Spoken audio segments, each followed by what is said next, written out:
ഈ അപ്പർ കുട്ടനാട് മേഖലയിലെ കർഷകനായ ശ്രീ പ്രണീഷ് രണ്ടു വാക്ക് സംസാരിക്കും.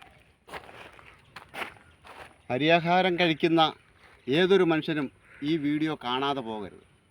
കാരണം 6 മാസം ഈ കൊടും വെയിലിലും മഴയിലും മഞ്ഞിലും ചെളിയിലും ചോര നീരാക്കി ഈ രാജ്യത്തെ ജനങ്ങളെ തീറ്റിപ്പോറ്റാൻ വേണ്ടി കഷ്ടപ്പെട്ട ഒരു കർഷകരുടെ അവസ്ഥയാണ് ഈ കാണുന്നത്.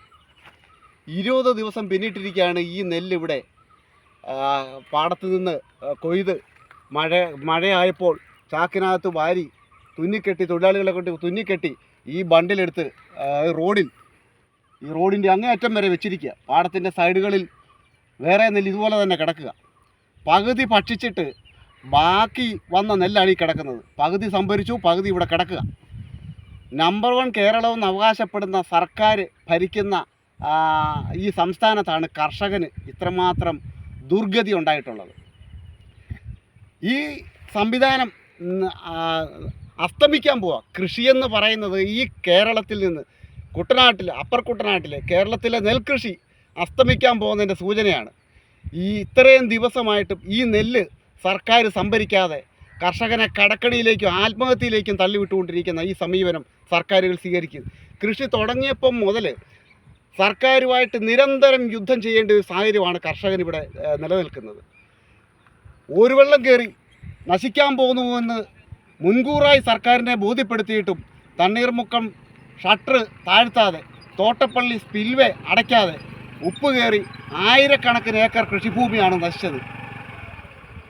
9 ദിവസം നെൽകർഷക സംരക്ഷണ സമിതി ആലപ്പുഴ കളക്ട്രേറ്റിൻ്റെ ഫ്രണ്ടിൽ നിരാഹാരം കിടന്നിട്ട് പോലും അതിന് ശാശ്വതമായ പരിഹാരം ഈ ഗവൺമെൻറ് കൈക്കൊണ്ടില്ല. അതിൻ്റെ ഭാഗമായി കുട്ടനാട്ടിലെ ആയിരക്കണക്കിന് ഏക്കർ നശിച്ചു. നെല്ല് സംഭരിക്കാൻ വേണ്ടി നിരന്തരം സമരം ചെയ്തിട്ടാണ് സർക്കാർ ഈ നെല്ല് സംഭരിച്ചുകൊണ്ട് പോകാൻ തന്നെ. പക്ഷേ ഇവിടെ ഈ ആലപ്പുഴ ജില്ലയിലെ മാന്നാറിലെ കൃഷിഭവൻ്റെ പരിധിയിൽ വരുന്ന 4 തോട് പാടശേഖരം തൊട്ടപ്പുറത്തുണ്ട്. അവിടെ ഇതുവരെയായിട്ട് നെല്ല് സംഭരിച്ചിട്ടില്ല. കർഷകൻ എന്ത് ചെയ്യണം? ഇത്രമാത്രം കെട്ടുതാലി വരെ പണയം വെച്ച് മറ്റേ വട്ടിപ്പലിശയ്ക്ക് കൊള്ളപ്പലിശയ്ക്ക് കടം മേടിച്ച് കൃഷി ചെയ്തിട്ട് അവൻ്റെ മക്കളെ തീറ്റിപ്പോറ്റാനോ അവൻ്റെ കുടുംബം പുലർത്താനോ പറ്റാത്തൊരു സാഹചര്യം ഈ കർഷകനെ സൃഷ്ടിച്ചത് ഈ ഗവൺമെൻറ്റുകൾ കാണാതെ പോകരുത്.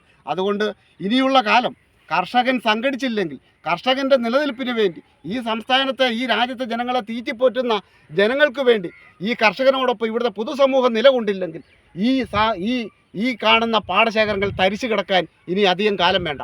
അടുത്ത കൃഷി ഇവിടെ ഉപേക്ഷിക്കാൻ തയ്യാറായി നിൽക്കുകയാണ് ഇവിടുത്തെ ബഹുഭൂരിപക്ഷം വരുന്ന കർഷകനും. കാര്യം അത്രമാത്രം കൃഷി ചെയ്തിട്ട് അവരൊരു ഉപജീവനമായി കൊണ്ടുപോകാൻ പറ്റാത്തൊരു സാഹചര്യമാണ് ഈ നെൽകൃഷി എന്ന് പറയുന്നത്. അതുകൊണ്ട് അടിയന്തരമായി കർഷകർ സംഘടിക്കുക. കർഷകർ സംഘടിച്ചില്ല എങ്കിൽ ഈ ആയിരക്കണക്കിന് തലമുറകളായി സംരക്ഷിച്ചു വന്ന ഈ സംവിധാനം അന്യം നിന്ന് പോകുന്നതാണ്. അതുകൊണ്ട് ബഹുമാനപ്പെട്ട ഈ നാട്ടിലെ നല്ലവരായ ജനങ്ങൾ ഇതിനോടൊപ്പം അണിചേരണമെന്നും ഈ അനീതിക്കെതിരെ പ്രതികരിക്കണമെന്നും മാത്രം അഭ്യർത്ഥിച്ചുകൊണ്ട് ഞാൻ നിർത്തുന്നു.